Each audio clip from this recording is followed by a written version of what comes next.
A palavra está com Leandro.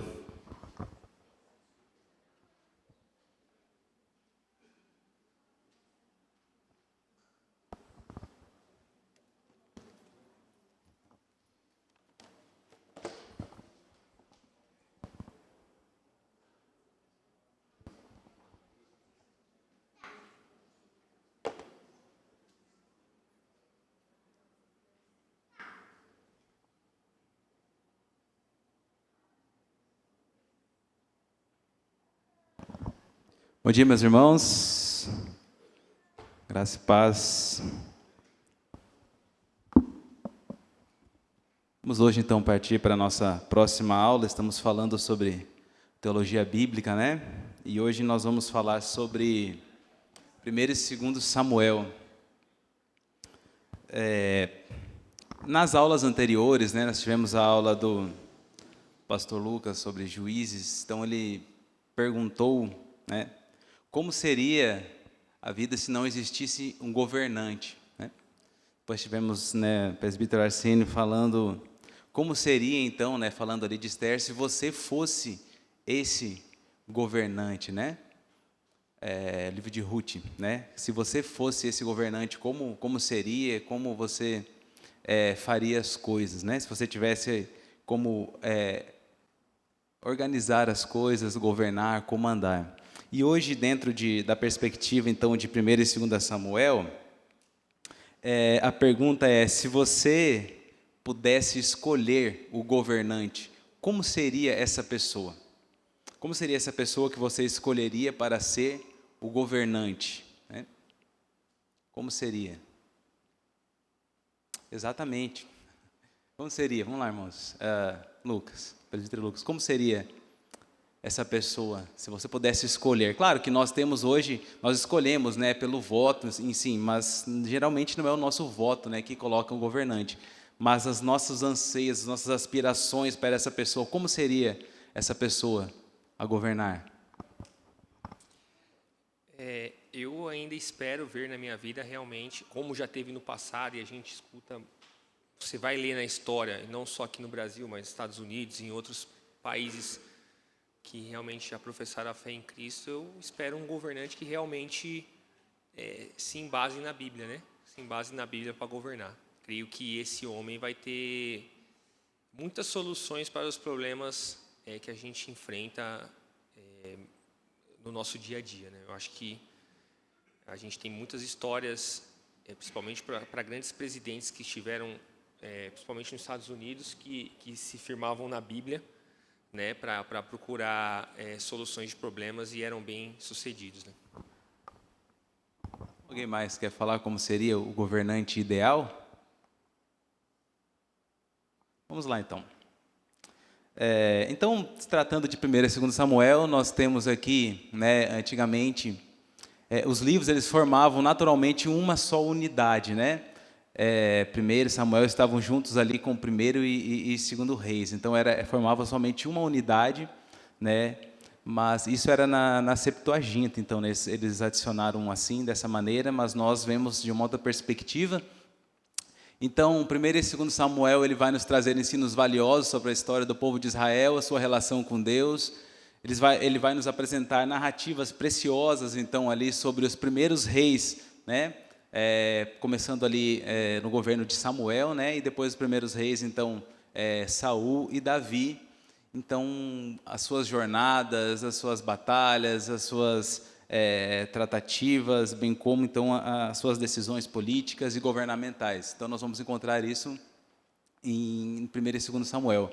Falando do período histórico, então, nós não temos muitas fontes, né, sobre esse período, são muito escassas. O que nós sabemos é que tanto aquela região do Egito e da Mesopotâmia, então, eles enfrentavam ali um período de convulsões internas ali, então eles não estavam governando aquela região, o que fazia com que as cidades menores, com que as nações menores, então eles tivessem mais autonomia entre si. Isso ocasionava algumas invasões, algumas incursões ali, então a nação de Israel, geralmente vindo então por parte dos filisteus. Eles entravam ali e começavam então a fazer essas investidas contra o povo. Então é importante nós entendermos esse contexto histórico para nós vermos aqui e analisarmos, né, as complexidades políticas, então, desse período histórico ali de Israel, esse período de invasões, de incursões ali dos outros povos,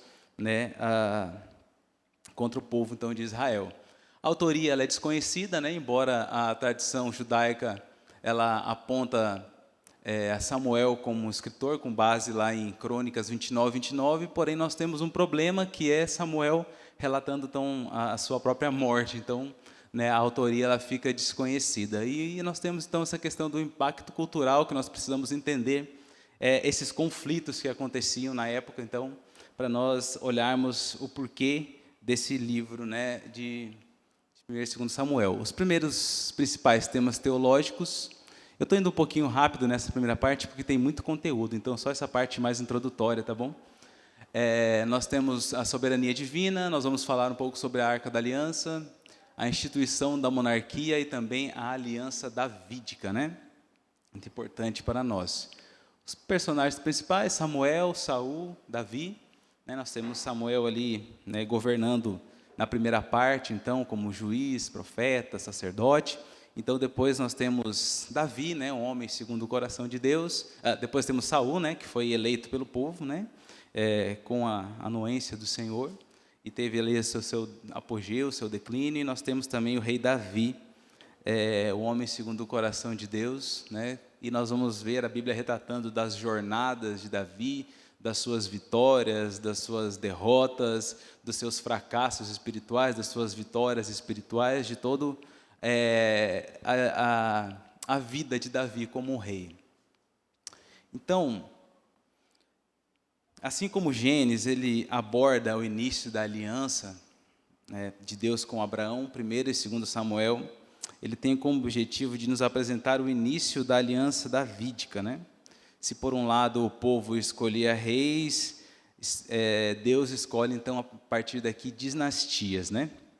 Embora o povo tenha escolhido o primeiro rei, que foi Saul, Deus, né, aprovou e não aprovou essa escolha, né? Mas a instituição da monarquia ela estava diretamente ligada, né, no plano divino para Israel. Então nós vamos falar primeiramente sobre a soberania divina. O texto, por que, meus irmãos, que um livro, né, de 1 Samuel, 2 Samuel, que vai nos falar sobre reis, sobre dinastias, sobre monarquias, sobre a instituição da aliança, né? Vai falar do reinado, porque ele tem o seu início contando a história de uma mulher estéril, né? 1 Samuel, quem pode abrir aqui para nós? Vou pedir para a Anne já ler para mim. 1 Samuel, no capítulo 1, do 1 ao 17. E depois os versículos 20 e o 27. Do 1 ao 17? Do 1 ao 17, depois o 20 e o 17. Não está ali no slide essa referência.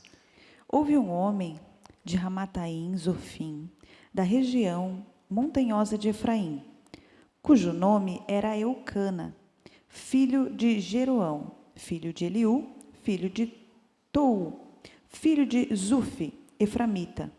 Tinha ele 2 mulheres. Uma se chamava Ana e a outra Penina. Penina tinha 2 filhos, Ana, porém, não os tinha. Este homem subia da cidade, de ano em ano, a adorar e sacrificar ao Senhor dos Exércitos, em Siló. Estavam ali os 2 filhos de Eli, Ofni e Finéias, como sacerdotes do Senhor.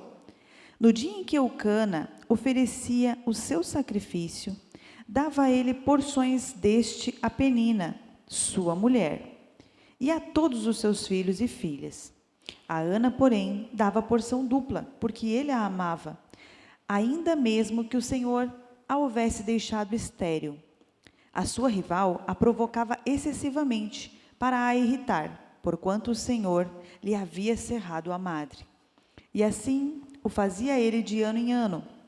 E todas as vezes em que Ana subia à casa do Senhor, a outra a irritava, pelo que chorava e não comia.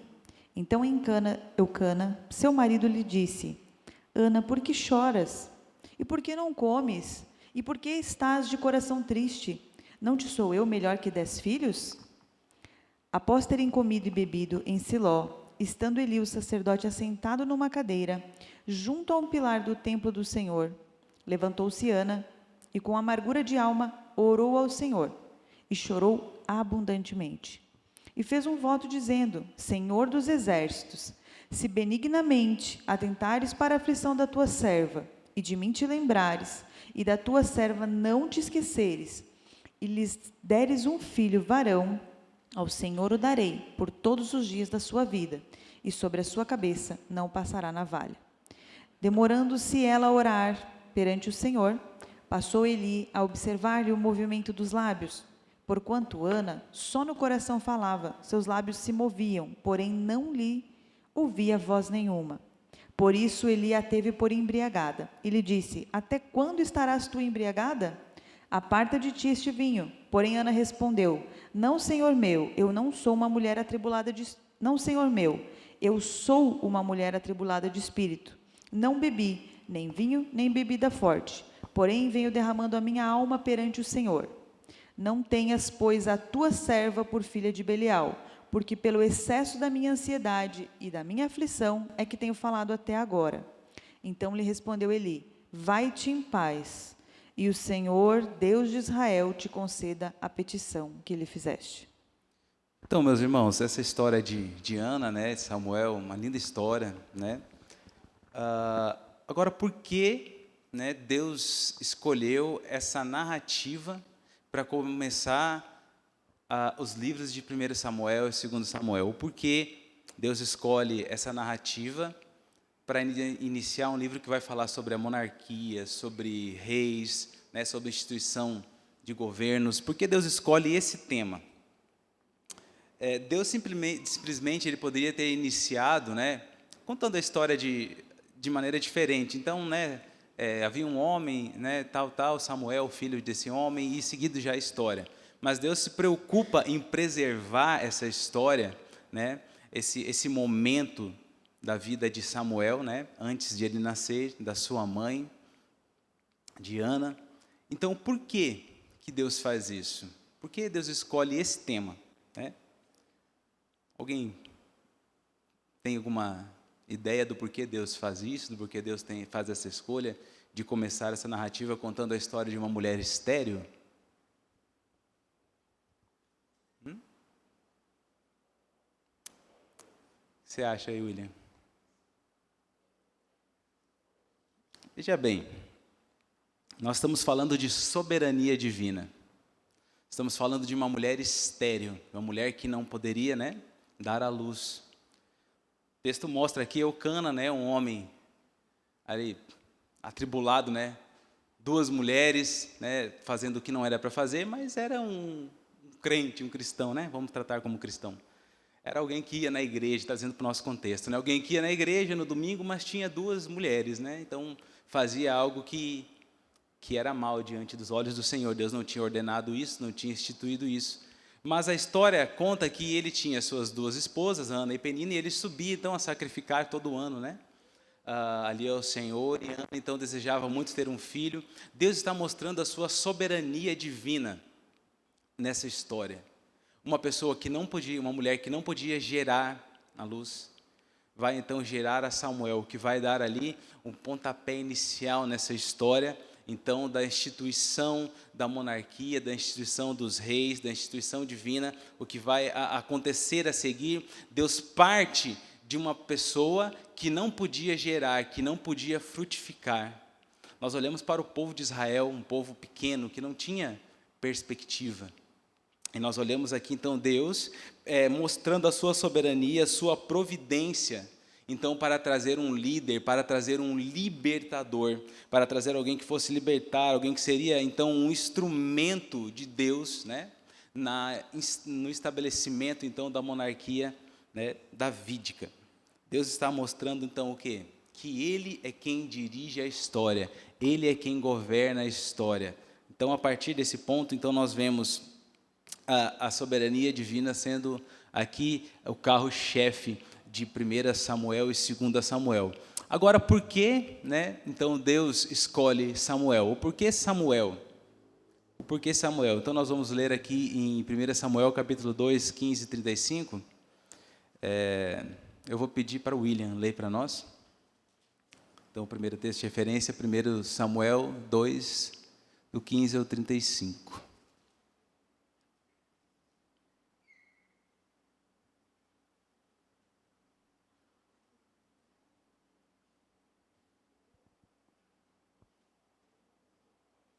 Pode ler. O microfone. Para o William.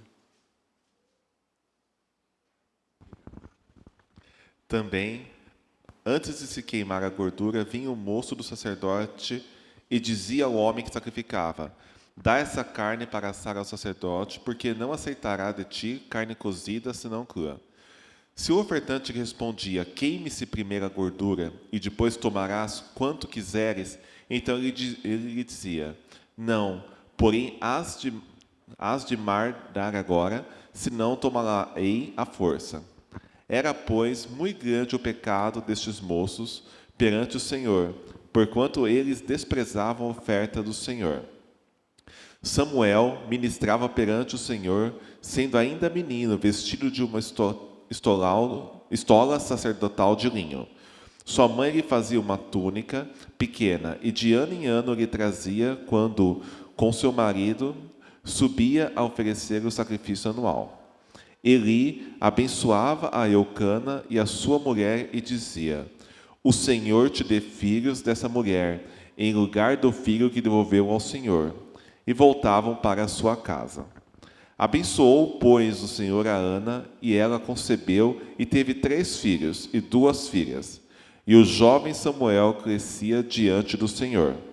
Era, porém, Eli já muito velho e ouvia tudo quanto seus filhos faziam a todo Israel e de como se deitavam com as mulheres que serviam à porta da tenda da congregação. E dizia-lhes: por que fazeis tais coisas? Pois de todo este povo ouço constantemente falar do vosso mau procedimento. Não, filhos meus, porque não é boa fama esta que ouço.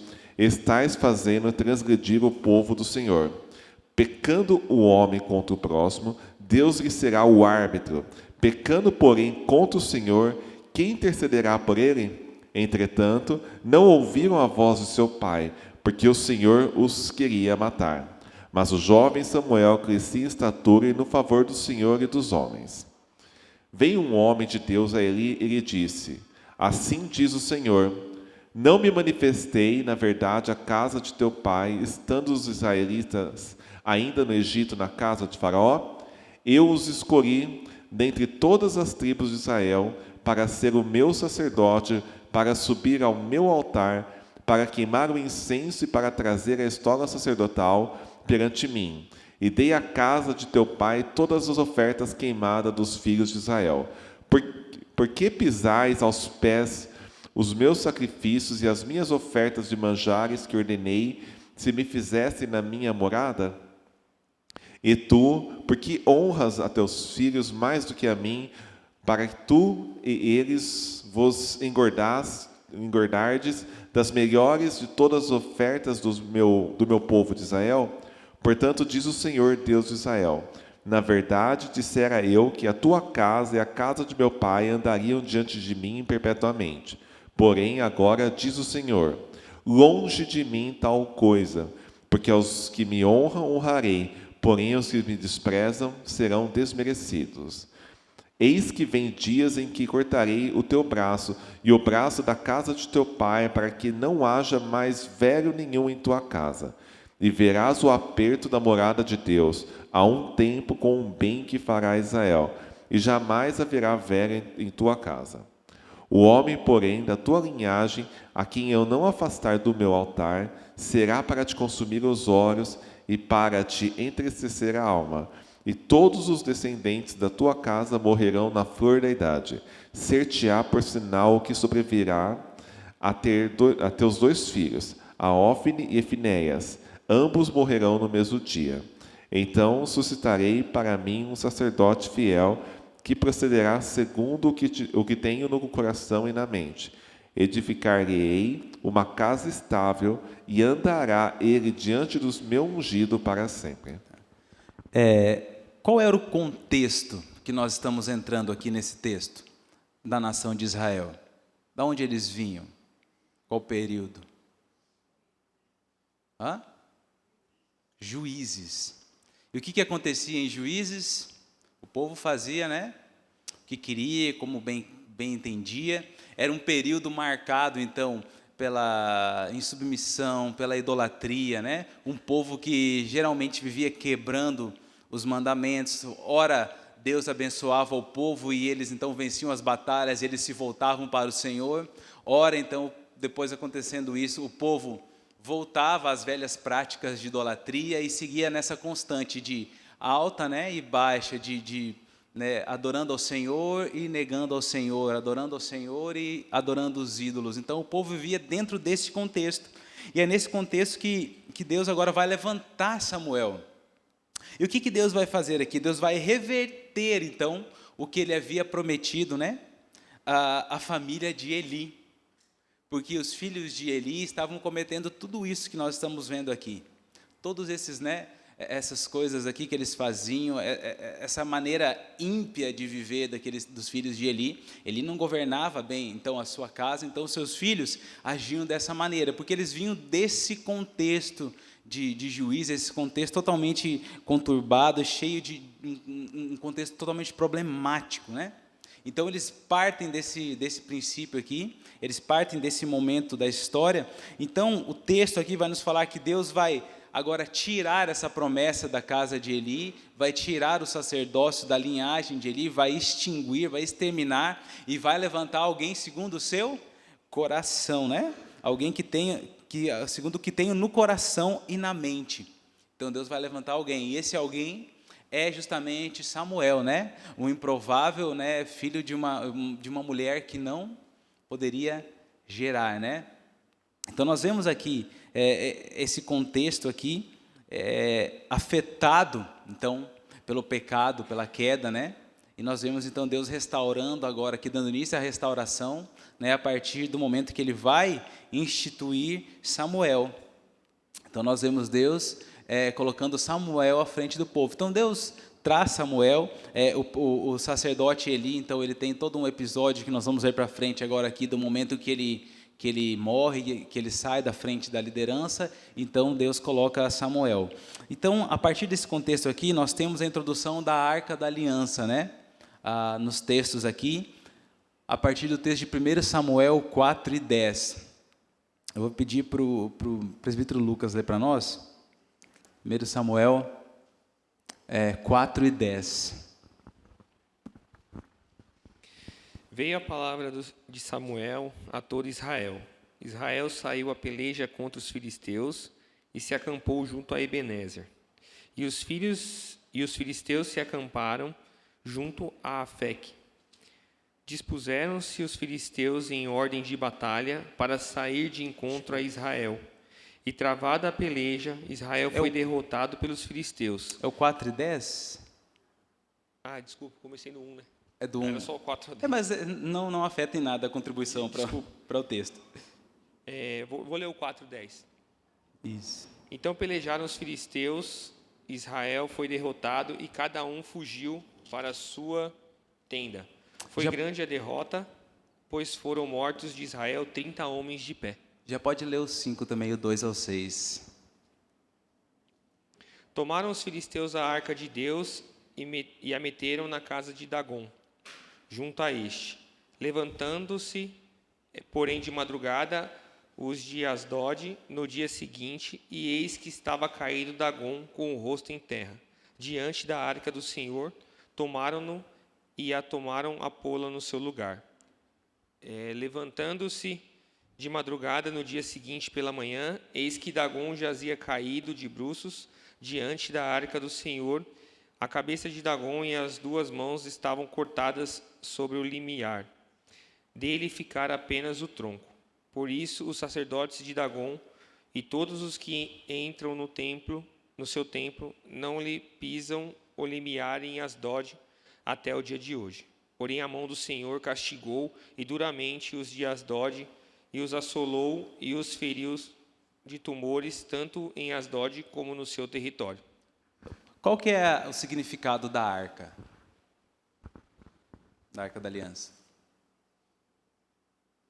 Isso mesmo. Presença de Deus, né? Representava a presença do Senhor. Esse contexto aqui do primeiro versículo, então Israel entra em guerra, né? Então a arca ela é tomada. O que acontece? Eles estão em batalha, eles estão em guerra, né, contra os filisteus, e de repente eles se veem ali apertados durante a guerra, e eles lembram, não, vamos trazer então a arca de volta, né?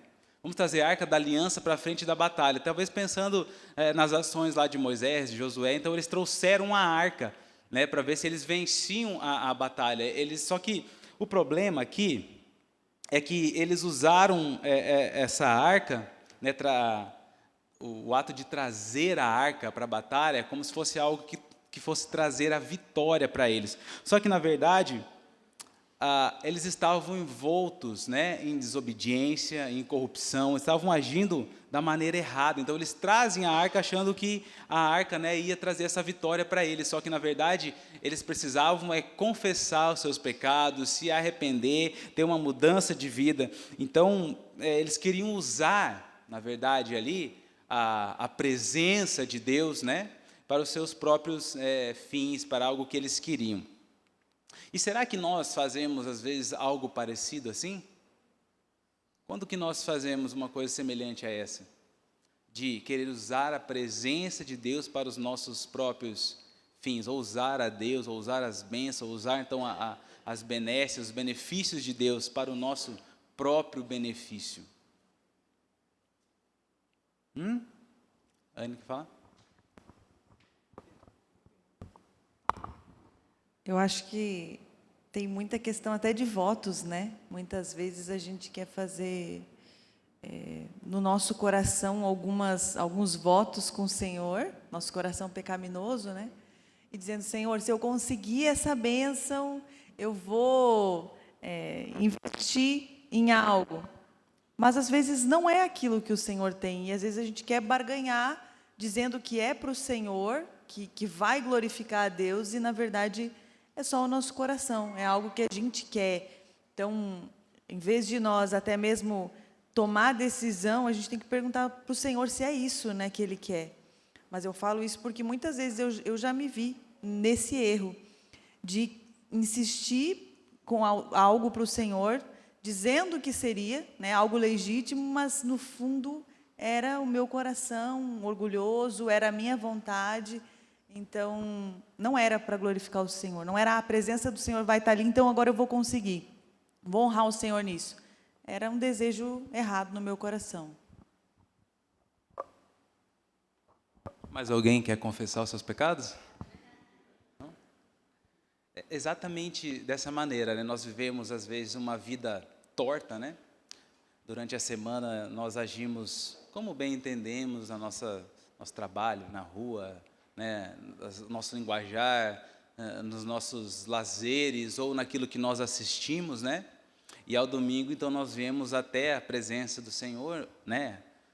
O Senhor está presente todos os dias, mas, né, até a casa do Senhor, né? Então, para alcançarmos ali as bênçãos, recebermos as bênçãos do Senhor, né, sermos então ali fortificados para na segunda-feira continuarmos vivendo do jeito que vivíamos. Nós não devemos viver dessa maneira. E geralmente isso aqui nós encontramos aqui nesse texto aqui. Então, o fim de Ofni e Finés, eles morrem nessa batalha aqui, né? Os filhos de Eli, como Deus tinha falado que eles morreriam, né? Então eles morrem nessa batalha aqui. De nada adiantou a presença da arca ali se eles estavam, né, com um coração rebelde. Eles estavam ali com a presença de Deus. Eles trouxeram, né, a arca estava com eles, mas Deus estava contra eles, né? Eles estavam com a arca ali, mas Deus estava contra eles. O texto fala, que nós lemos antes aqui, fala que eles não se arrependeram porque Deus os queria matar. Eles já, né, estavam vivendo dessa maneira e Deus já tinha decretado o fim deles. Então nós temos que cuidar para não vivermos a nossa vida dessa maneira, né? Achando que Deus vai nos abençoar só porque nós estamos vindo na igreja, só porque nós estamos contribuindo, mas estamos vivendo uma vida distante da presença do Senhor. Então, o próximo texto, né, então, que aqui o Lucas leu, fala então da retirada da arca, a arca é levada então pelos filisteus, e ali nós temos todo aquele contexto que Deus vai usar a sua soberania. A arca é levada pelos filisteus, lá eles sofrem aquele monte de doença, tumores, são, né, ali afligidos pela presença da arca naquele lugar, então eles mandam para outro lugar e lá continua da mesma maneira o pessoal sofrendo né, as consequências, Deus infligindo aquele povo, né, pelo fato de eles terem tomado a arca, né, não era para eles. Então o que eles fazem? Eles pegam 2 vacas que estavam ali amamentando, né, e colocam a arca em cima e vão falar, se esse Deus é o Deus de Israel mesmo, é o Deus soberano, ele vai então conduzir a arca de volta até o povo. Ou por que eles pegaram essas 2 vacas que estavam amamentando? Porque o ímpeto das vacas era retornar aos seus bezerros, né, e seguir amamentando. Mas então as vacas seguem levando a arca, conduzem até chegar então de volta aos domínios do povo de Israel, e ali a arca então permanece. Então nós temos aí a soberania de Deus, né, na sua presença, levando de volta, né, usando ali até mesmo animais, né, para concluir o seu propósito. E 1 Samuel 7, 1 ao 2, deixa eu ler esse aqui. Então vieram os homens de Kiriat-Jearim e levaram a arca do Senhor à casa de Abinadab. Então a arca já estava lá, né, nos domínios do povo de Israel, no outeiro, e consagraram Eleazar, seu filho, para que guardasse a arca do Senhor. Sucedeu que desde aquele dia a arca ficou em Kiriat-Jearim, e tantos dias se passaram que chegaram a 20 anos, e toda a casa de Israel dirigia então ali as lamentações, né, ao Senhor.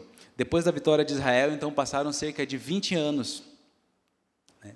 O povo rejeita o Senhor novamente como governante, então, e agora ele vai pedir um rei. Né? Então Samuel estava ali à frente do povo, Samuel estava agora conduzindo o povo, Samuel estava ali legislando, né, diante do povo, só que desse período, dessa vitória, então ali, passaram-se 20 anos, um longo período. Israel então mergulha novamente então na idolatria, né, passado então a vitória. Então agora 1 Samuel do 8, 1 ao 3, Wagner, você pode ler? Deixa para o Wagner ler para nós. 1 Samuel capítulo 8, dos versos 1 ao 3. Tendo Samuel envelhecido, constituiu seus filhos por juízes sobre Israel. O primogênito chamava-se Joel, e o segundo Abias, e foram juízes em Berseba. Porém, seus filhos não andaram pelos caminhos dele. Antes se inclinaram à avareza e aceitaram subornos e perverteram o direito. Então isso lembra a história de quem? Dos filhos de Eli, né? Então por isso que a história se repete. Veja que vem do tempo de juízes, toda essa ideia, esse conceito, essa mentalidade, esse modo de agir estava ali impregnado na mente das pessoas, parecia uma constante, né? O povo se volta ao Senhor, né? Tem a batalha, o povo vence, né? Deus dá a vitória, o povo se volta ao Senhor, o povo fica bem e logo mais o povo se esquece do Senhor novamente, vai em declínio, vai sempre se repetindo a mesma coisa. E o que acontece aqui com os filhos de Samuel, né? Nós podemos ver aqui a negligência, talvez, de Samuel com os seus filhos. No capítulo 7, 16, versículo 16, vai falar que Samuel estava ocupado, rodeando toda Israel, passando por cada cidade, por cada parte da nação, julgando o povo, falando com o povo, legislando sobre o povo. Talvez isso impediu com que ele estivesse mais com os olhos voltados aos seus próprios filhos, à sua própria família. Né? Ele descuidou, ele negligenciou a sua família. Isso aqui fica um alerta para nós, os pais, né? E futuros pais que estão aqui, sobre a importância de nós cuidarmos os nossos filhos, não colocarmos alguma agenda, né, acima do cuidado da nossa família. E nós, às vezes, nos vemos, né, imersos em tantos compromissos, em tantas agendas, em cumprir né, cronogramas, em obter resultados, e às vezes nós passamos batido. Nossos filhos são filhos do Senhor, estão na casa do Senhor, estão lá, estão sendo cuidados, mas nós não podemos transferir essa responsabilidade que é nossa como pais, de ensinar, de educar, de exortar, de mostrar o caminho. Não é porque são nossos filhos, porque nós somos crentes, porque eles foram batizados, é que eles vão ser salvos, é que eles vão permanecer íntegros na casa do Senhor. Então, aqui o texto mostra essa sequência, o que aconteceu com o filho do sacerdote Eli, os filhos do sacerdote Eli, Ofni e Finéias, os 2 filhos, se repete, então, aqui com os filhos de Samuel. E Samuel tinha sido levantado por Deus, Samuel tinha sido escolhido por Deus. Deus chama Samuel desde o começo, alguém que a sua mente, seu coração estava com o Senhor, mas ele negligenciou o cuidado com seus filhos. Ele não cuidou, ele não zelou como deveria zelar. Então, nós devemos estar atentos a isso, ao que nossos filhos estão fazendo, ao que nossos filhos estão assistindo, o que eles estão vendo, quais são as conversas que eles estão ouvindo. Pare para conversar com o seu filho depois da escola, quando ele chega. Não é só perguntar, como foi? Foi tudo bem na escola? Sim, foi tudo bem. Como foi a prova? Foi bem. Beleza, então estou inteirado do que está acontecendo com o meu filho na escola. Não. É você perguntar, o que foi falado hoje? E seus colegas, o que têm falado com você? Como o professor ensina tal coisa? Como você enxerga a sua sala? Como você vê os seus colegas? Seus colegas são pessoas que você pode manter uma convivência, que você poderia trazer aqui em casa? Nós temos que ter esse tipo de diálogo com os nossos filhos, porque eles estão sendo doutrinados a todo momento. A escola, nós não vamos manter eles em uma bolha, em uma caixa de vidro, jamais, é impossível. Mas a escola, a convivência, a mentalidade das pessoas mundanas, ela está impregnada dentro da escola, e isso vai... nosso filho vai passar 1 ano convivendo dentro desse ambiente. 1 ano convivendo com pessoas, com pensamento contrários à palavra do Senhor. Então, isso vai influenciar a vida deles. Então, nós devemos estar atentos a essas situações, a não apenas perguntar, como você foi na prova? Como é que estão as suas notas? Isso não é saber como está o seu filho. Não é um parâmetro nenhum para você dizer, não, eu estou atento à situação do meu filho no dia a dia. Jamais. Nós precisamos extrair deles. E geralmente, assim, não sei com vocês, mas lá em casa é de noite, Às vezes passou o dia todo, não fala nada, e de noite surge um assunto imenso, Então, hoje, não sei o quê, parará, fulano, não sei o quê, não sei o quê, não sei o quê, não sei o quê. Então, aí você tem que parar para escutar. Nós precisamos escutar o que os nossos filhos têm a dizer, o que eles estão falando, o que eles estão comunicando. E, às vezes, eles não vão comunicar, às vezes, nossos filhos são mais retraídos, não falam tanto, não se expressam tanto, e essa própria jeito deles de não comunicar as coisas, isso vai fazer com que eles vão armazenando ali as informações, armazenando os sentimentos, as tristezas, as decepções, os medos. Se nós não tivermos essa habilidade de extrair isso, então nós vamos aí ver o resultado ruim lá na frente. Então, esse contexto aí que o povo vivia era um contexto vindo de Juízes, onde não tinha rei, cada um fazia o que queria, conforme achava certo, conforme achava correto.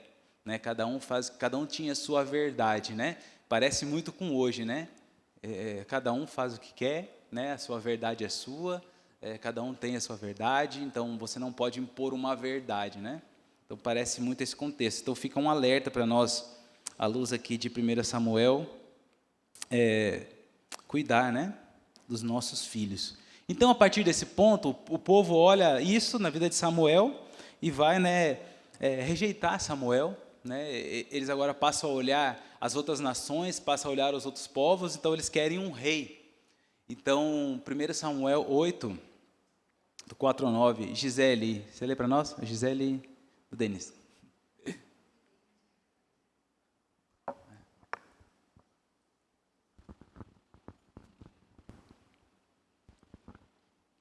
Então os anciões de todo Israel se congregaram e vieram a Samuel a Ramá, e lhe disseram: Vê, já está velho e teus filhos não andam pelos caminhos. Constitui-nos, pois, agora um rei sobre nós, para que nos governe com o que com o que têm todas as nações. Porém, essa palavra não agradou a Samuel, quando disseram: dar-nos um rei, para que nos governe. Então Samuel orou ao Senhor. Disse o Senhor a Samuel: atende a voz do povo em tudo quanto te diz, pois não te rejeitou a ti, mas a mim, para que eu não reinar sobre ele, segundo todas as obras que fez desde o dia em que tirei do Egito até hoje, pois a mim me deixou e a outros deuses serviu. Assim também o faz a ti.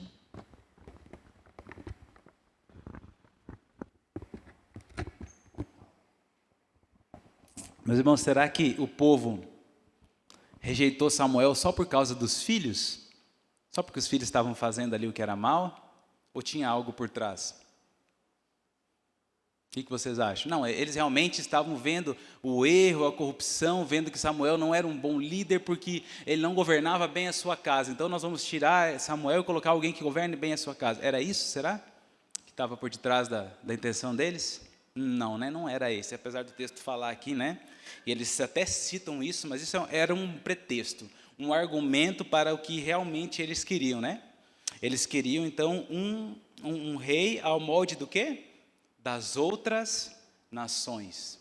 Então, eles olharam para as nações vizinhas, eles olharam para os outros povos e falaram: não, nós queremos um rei assim também. Então, eles até dão uma desculpinha: não, Samuel, é que seus filhos estão fazendo, né, não estão andando pelo mesmo caminho que você, então a gente quer um governante aqui, um rei, queremos instituir alguém aqui. Então, o povo aqui ele vai fazer a sua escolha, né, por Saul, né? O povo escolheu Saul, só que Deus, soberanamente, né, ele designa Saul, né, para ser o rei, mas era a escolha do povo. O povo queria, né, alguém, queria um rei, um sistema diferente de governo. Então o povo escolhe Saul. Agora, esse rei, né, Saul até começou bem, parecia ir muito bem, mas ele teve o seu declínio, né? Ele teve o seu erro. Então, a desobediência de Saul, nós vamos ver aqui 1 Samuel 13, o verso 5, 6, e depois do 8 ao 13. Agora, a outra Gisele, para nós.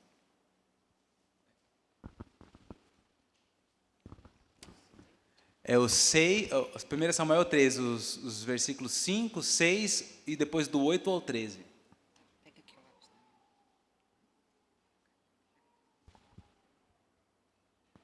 Reuniram-se os filhos para pelejar contra Israel, os filisteus para pelejar contra Israel, 30.000 carros e 6.000 cavaleiros, e povo em multidão, como a areia que está à beira-mar. E subiram e se acamparam em Micmas, ao oriente de Bet-Avém. Vendo, pois, os homens de Israel que estavam em apuros, porque o povo estava apertado, esconderam-se pelas cavernas e pelos buracos, e pelos penhascos, e pelos túmulos, e pelas cisternas. Também alguns dos hebreus passaram o Jordão para a terra de Gade e Gileade. E o povo que permaneceu com Saul, estando este ainda em Gilgal, se encheu de temor. Agora o 13? 8. 8 a 13? Do 8 ao 13. Esperou Saul 7 dias, segundo o prazo determinado por Samuel. Não vindo, porém, Samuel a Gilgal, o povo se foi espalhando a dali. Então disse Saul: trazei-me aqui o holocausto e ofertas pacíficas. E ofereceu o holocausto. Mal acabara ele de oferecer o holocausto, eis que chega Samuel. Saul lhe saiu ao encontro para o saudar. Samuel perguntou: que fizeste? Respondeu Saul: vendo que o povo se ia espalhando daqui, e que tu não vinhas nos dias aprazados, e que os filisteus já se tinham ajuntado em Miquimás, eu disse comigo: agora descerão os filisteus contra mim a Gilgal, e ainda não obtive a benevolência do Senhor. E, forçado pelas circunstâncias, ofereci holocausto. Então disse Samuel a Saul: procedeste neciamente, em não guardar os mandamentos que o Senhor teu Deus te ordenou, pois teria agora o Senhor confirmado o teu reino sobre Israel para sempre.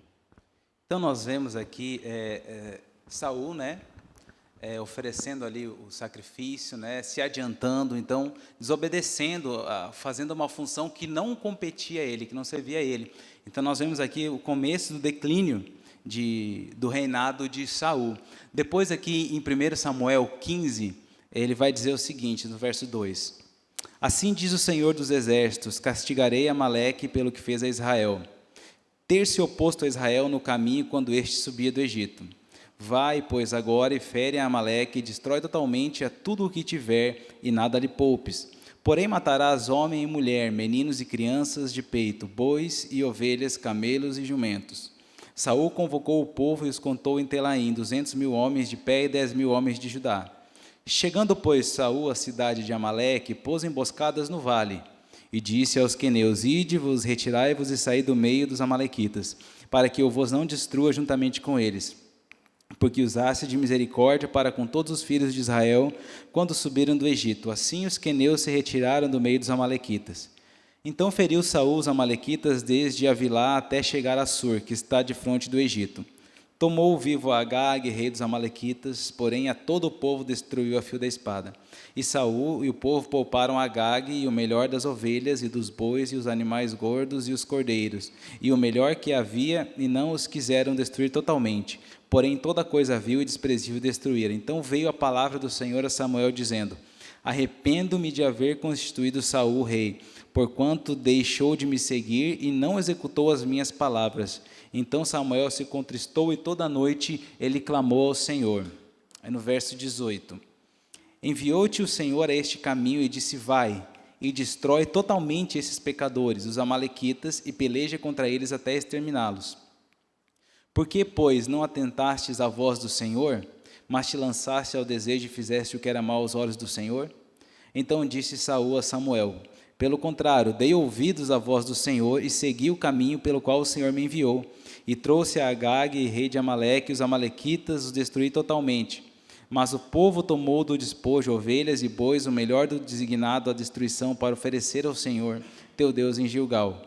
Porém Samuel disse: Tem porventura o Senhor tanto prazer em holocaustos e sacrifícios, quanto em que se obedeça a sua palavra? Eis que obedecer é melhor do que o sacrificar, e o atender melhor do que a gordura de carneiros. Porque a rebelião é como o pecado de feitiçaria, e a obstinação é como a idolatria, e culto a ídolos do lar. Visto que rejeitastes a palavra do Senhor, ele também te rejeitou a ti, para que não sejas rei. Então nós vemos aqui, né, a queda, aqui, o declínio de Saul, Deus rejeitando Saul pela desobediência. O que era para ele fazer? Era para ele ir lá, matar, né, tudo, exterminar tudo. O que ele fez? Ele poupou as ovelhas, os bois, né, os carneiros, e trouxe, e aí com o pretexto, não, mas era para sacrificar ao Senhor, né, era para oferecer ao Senhor, então por isso que a gente trouxe, por isso que a gente poupou. Mas a ordem era exterminar tudo, né, acabar com tudo. Então ele desobedece ao Senhor, ele se intromete anteriormente naquilo que não era para ele fazer, né? Ele oferece ali o sacrifício, depois ele então desobedece à ordem do Senhor. Então aqui nós vemos o declínio, né, de Saul. Então a partir desse momento, então o Senhor o rejeita. E a partir do momento que Deus então rejeita Saul, ele agora vai instituir, né, alguém vai instituir então um novo rei, né, segundo a sua vontade, segundo o seu coração. Então Deus escolhe um rei para si. Deus escolhe, então, 1 Samuel 16. 1 Samuel 16. Oi? 1 Samuel 16, William, você lê para nós? 1, 2 e os 6 ao 13.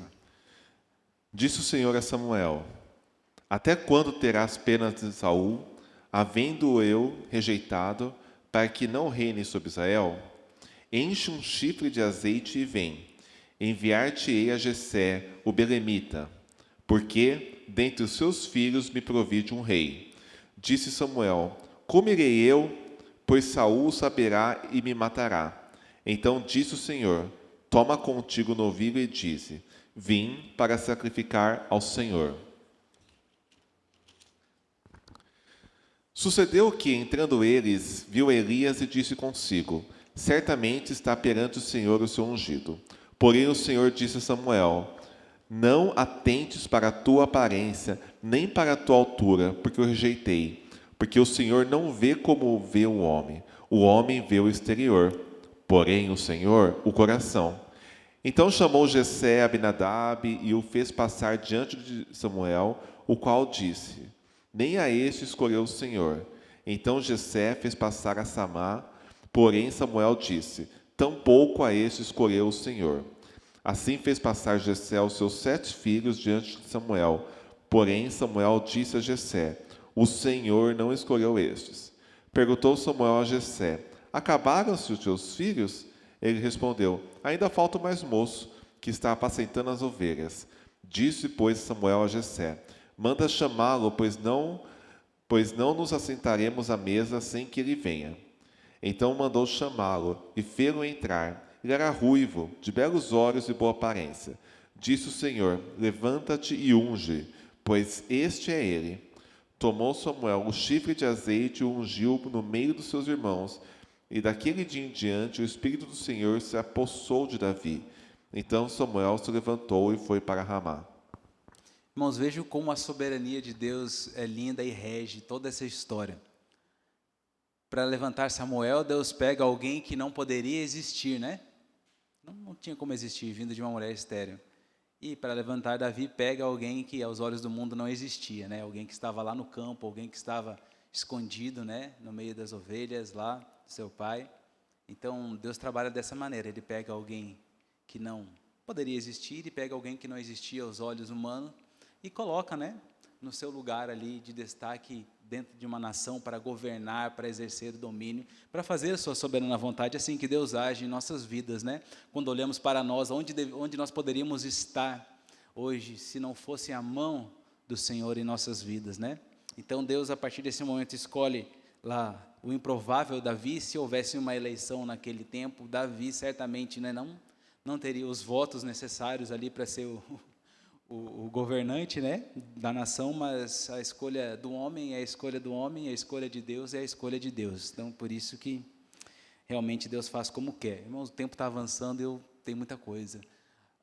Davi e Saul, não vamos ler esse texto, mas vamos falar sobre ele. Nós sabemos, então, que a partir desse momento, Davi ele começa ali a fazer parte do círculo real ali. Tem a questão da luta contra Golias, ele vence o gigante em nome do Senhor, então ele passa a ser agora exaltado pelo povo, ele vai para inúmeras batalhas, o povo começa a ver, então, o destaque ali, à frente dos exércitos, né, de Davi. Então o povo começa agora, quando Davi está chegando de uma batalha, as mulheres começam a cantar, né, Saul matou 1000, Davi matou 10.000, enfim, toda aquela história ali, começam a ovacionar Davi. Saul, então, ele fica enciumado com isso, ele tenta até matar Davi, jogar uma lança nele, enfim, e você vai ver vários episódios desse, que Davi poderia ter tirado a vida de Saul, né? Mas ele não tira. Tem o episódio que Saul está lá, né, na caverna, então Davi corta um pedaço ali do seu manto e mostra: olha, se eu quisesse eu tinha te matado. Tem toda essa história de Davi, né, e Saul, todas essas questões aí envolvidas a Davi respeitar o tempo de Deus, né, respeitar o ungido do Senhor, e não assumir o trono dessa maneira, mas esperar a hora decretada por Deus, determinada por Deus, para ele assumir, então, o governo. Então, lá em 2 Samuel, capítulo 2, do 1 ao 7, então nós temos um momento em que depois Saul morre, então, a partir desse momento, agora, Davi, ele ascende ao trono, né, de Judá como rei. Então, essa foi a escolha do Senhor, a instituição de um homem segundo o seu coração, conforme a sua vontade e conforme a soberania do Senhor. Vamos falar um pouquinho sobre a aliança davídica, né? Primeiro, está em 2 Samuel, do 7 ao 9. Tipo o presbítero Jorge.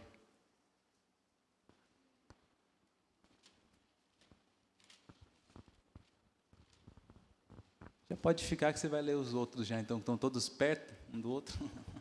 Fica com o microfone. 2 Samuel 7:9.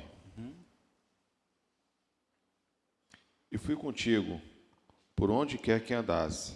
Eliminei os seus inimigos diante de ti e fiz grande o teu nome. como só os grandes têm na terra. Então, nós vamos ver aqui a semelhança da aliança davídica com a aliança abraâmica, né? Em Gênesis 12, 2, nós vemos o Senhor falando a Abraão: de ti farei uma grande nação, te abençoarei e te engrandecerei o nome, né? Ser tu uma bênção. Então, a primeira promessa da aliança ali, né, era tornar famoso o nome de Davi. Depois era providenciar um lugar para Israel. 7 e 10. Preparei lugar para o meu povo, para Israel, e o plantarei para que habite no seu lugar, e não mais seja perturbado, e jamais os filhos da perversidade o aflijam, como dantes. E da mesma maneira, então... 11 também? Perdão.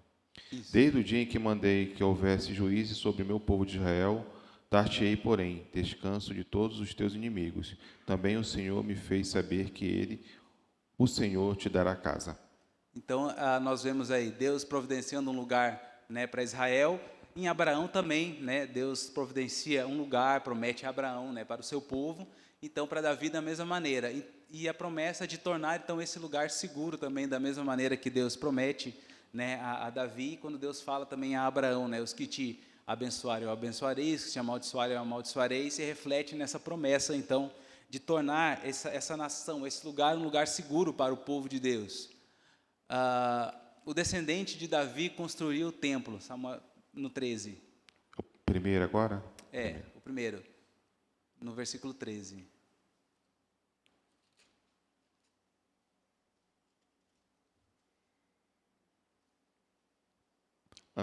Andávamos de Bet-Semes, fazendo a cega do trigo, no vale. Levantando-se os olhos, viram a arca. Vendam, se alegaram. É segundo Samuel. Desculpa. Você falou, desculpa, eu coloquei errado a referência ali. É o mesmo, mas é no segundo. Quando você falou primeiro, eu achei que era o primeiro de cima. Desculpa, irmãos. Este edificará uma casa ao meu nome, e eu estabelecerei para sempre o trono do seu reino. Então, aí nós estamos vendo Deus, né, estabelecendo, então, que o trono de Davi seria, então, instituído para sempre, colocado para sempre, né? Como que isso se cumpre? Cumpre, né, em Jesus, né, o trono eterno. Então, essa é a aliança, né, davídica que Deus faz com o seu povo, Deus faz com Davi. E nós vamos encontrar lá no Salmo 89. Deixa eu abrir rapidinho Salmo 89.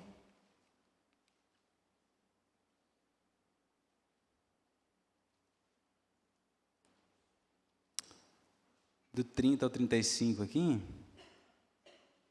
Deus falando, ó. Alguns conceitos aqui, alguns itens dessa aliança, alguns termos dessa aliança.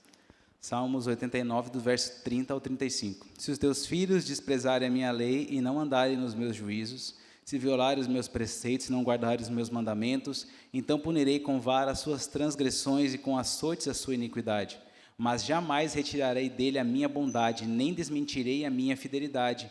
Não violarei a minha aliança, nem modificarei o que os meus lábios proferiram. Uma vez que jurei por minha santidade, eu serei falso a Davi? Então, o Salmo 89 vai falar sobre toda essa questão da aliança davídica, né? Agora, qual impacto a aliança teve sobre o povo de Israel? Ela não foi anulada em Salomão, né? Salomão, ele peca, ele tem ali o seu início depois, filho de Davi, né? Ele tem um reinado lindo, maravilhoso, né? Cumprindo as vontades do Senhor, mas no final ele vai, então, decaindo, declinando novamente e desobedecendo o Senhor, quebrando as leis, quebrando os preceitos, né, que Deus havia instituído, mas Deus ainda assim, ele não anulou a sua promessa, contudo. Isso é um sinal de graça, né? Era um sinal de graça para com Salomão, é um sinal de graça para com nós, embora nós constantemente somos agentes aí, quebradores, né, dessa aliança, quebradores dessa, né, aliança do Senhor, com o pecado, com as nossas atitudes, com as nossas ações, Deus ainda assim manifesta a sua graça misericordiosa em nossa vida, né? A esperança de um rei davídico. Jeremias 33. Pedir para o Luiz Fábio ler para nós. Jeremias 33, do 14 ao 17.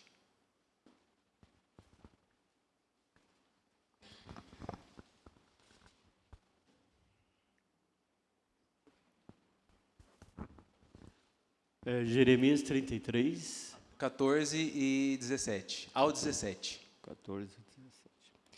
Eis que vem dias, diz o Senhor, em que cumprirei a boa palavra que proferi à casa de Israel e à casa de Judá. Naqueles dias e naquele tempo, farei brotar a Davi um renovo de justiça. Ele executará juízo e justiça na terra. Naqueles dias, Judá será salvo e Jerusalém habitará seguramente.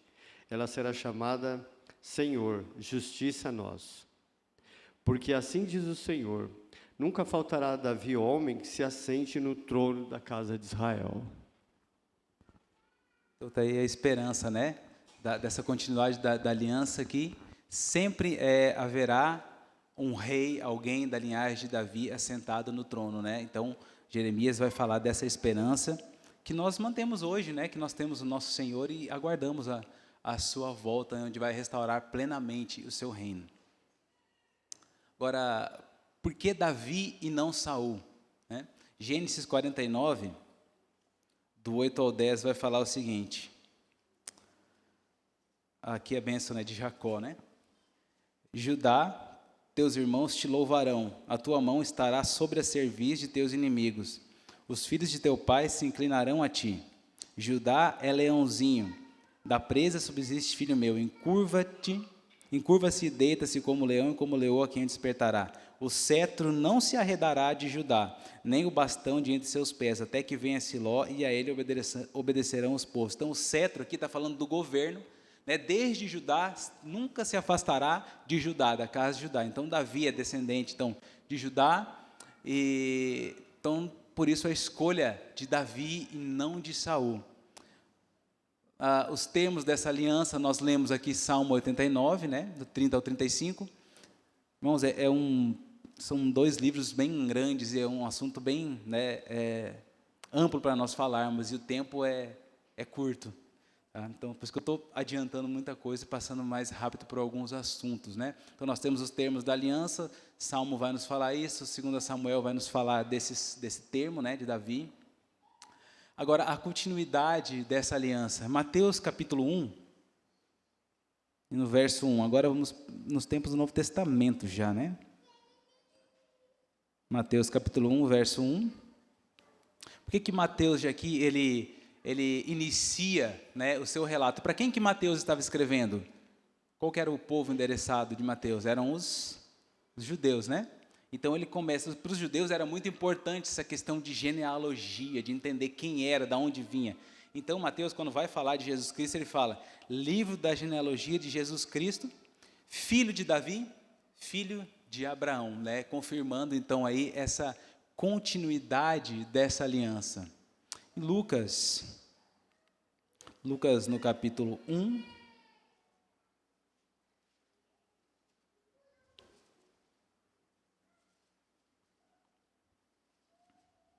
dos versos 30 ao 33, fala assim: mas o anjo lhe disse, Maria, não temas, porque achaste graça diante de Deus. Eis que conceberá e dará à luz um filho, a quem chamarás pelo nome de Jesus. Este será grande, será chamado Filho do Altíssimo, Deus, o Senhor. Ele dará o trono de Davi, seu pai. Ele reinará para sempre sobre a casa de Jacó, e o seu reinado não terá fim. Então nós vemos essa continuidade da aliança, né, em Jesus. E nós vamos ver lá o texto de Apocalipse 11:15, falando então desse reino, né, eterno, onde o Senhor estará para sempre governando o seu povo no trono. Então nós vemos a continuidade da aliança do Senhor, né, com Davi, se estendendo, né, começando lá em Abraão e vindo até os nossos dias. Nós vemos que nosso Deus é um Deus, que Ele é um Deus de aliança. Ele começa lá o pacto de obras com Adão, né? Adão ali no Éden. Depois nós temos a aliança noética, a aliança abraâmica, a aliança mosaica, a aliança davídica. Então nós temos a nova aliança, né? A nova aliança lá em Mateus 26, 28, o Senhor fala, né, do cálice, né, que é o símbolo da nova aliança, né? Toda vez que nós participamos da ceia, nós estamos recordando dessa aliança do Senhor para com o seu povo. Então, na cruz, por meio do seu sangue, Jesus estabelece essa nova aliança com o seu povo, né? Então, nós precisamos enxergar o quê em 1 e 2 Samuel? O conceito de que o povo vinha de juízes, né? Um contexto onde cada um fazia o que bem queria, cada um agia da sua maneira, um contexto de idolatria, o povo se voltava ao Senhor quando tinha uma vitória, e de repente o povo já deixava os caminhos do Senhor. Então nós temos Deus levantando Samuel ali para conduzir o povo. Então o povo rejeita agora o governo de Samuel, né, como juiz, como sacerdote, profeta, e o povo quer um rei, né? O povo pede alguém aos moldes do mundo, alguém conforme o mundo tinha, né, ali os seus governantes. Então Deus designa, então ali concorda com a Saul sendo esse rei que o povo queria, mas não era a vontade perfeita de Deus que fosse Saul. Deus tinha algo melhor reservado para o seu povo. Então Deus institui o reinado de Davi. Então Davi agora vai ser esse rei, esse homem segundo o coração de Deus. Davi tem as suas quedas, Davi tem os seus problemas, né? Nós vemos Davi adulterando, nós vemos Davi fazendo ali aquele censo que o Senhor tinha ordenado que não fizesse, nós vemos Davi constantemente errando. Mas o fato é, nós temos um Deus de graça, e a sua graça é manifestada aqui, nos erros e acertos de Davi, nos erros e acertos de Salomão e dos reis seguintes. Deus manifesta a sua graça e a sua misericórdia, não por eles, não pela pessoa deles, mas pela sua palavra, pela sua aliança, que Ele mantém com o seu povo. E essa aliança se estende até nós hoje. Até nós hoje somos afetados, influenciados por essa aliança no nosso dia a dia. Quando você peca, quando você erra, quando você cai, né, você pode hoje livremente acessar então, o trono da graça, porque nós temos agora um rei melhor, um sacerdote melhor, que é o mediador, Jesus Cristo, né? Por meio da aliança davídica, ele chegou ao trono, né? Ele está reinando sobre nós, e ele vai reinar eternamente ainda, né? Como a palavra nos fala, nós aguardamos esse dia que seremos reunidos com o Senhor, nós, os súditos desse reino, estaremos com o Senhor para sempre, então, onde ele reinará eternamente. Então, Jesus representa para nós o que a arca ali representava para aquele povo, né? Quando o povo colocava a arca no devido lugar, então a arca tinha proeminência diante do povo. Quando nós colocamos Jesus no centro da nossa vida, então Jesus tem a proeminência da nossa vida, das nossas atitudes, né, o lugar correto, né, devido nas nossas vidas. Então nós podemos desfrutar dessa aliança. 11 horas em ponto. Era muito conteúdo, irmãos. Espero que tenha atendido aos irmãos, os irmãos tenham compreendido. Não deu espaço para fazermos muitas perguntas, muitos comentários, mas realmente era muito extenso, né, o texto. Mas que você seja alcançado por essa aliança, né? Possamos desfrutar da aliança do Senhor. Hoje estamos aqui para adorar no dia santo do Senhor. Amém?